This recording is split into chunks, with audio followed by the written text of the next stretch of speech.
Hi hello welcome back my YouTube channel. So guys, तपाईँहरूले हेर्नुहुँदैछ Gopi मुन्डाको channel र तपाईँहरूले यहाँ आँप हेर्नुहुँदैछ र आँपको तपाईँको यसको दाम चाहिँ रहेको छ 1 किलो 30 रुपियाँ गरेर होइन। र म 4 किलो लिनेवाला छु। त फाइनली यहाँ सस्तो छ आँप र म 4 किलो किन्नेवाला छु। र हिजो अस्ति मैले कालिम्पोङमा किन्दाखेरि चाहिँ 270 रुपियाँ किलोमा यही आँप किनेको, तर त्यति मिठो चाहिँ थिएन है।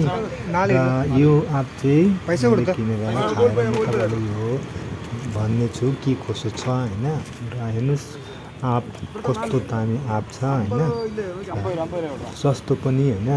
र तपाईँलाई मन पऱ्यो भने चाहिँ लाइक कमेन्ट सेयर र सब्सक्राइब र कमेन्टमा चाहिँ लेखिदिनुहोस् होला आँप चाहियो कि छैन भनेर होइन।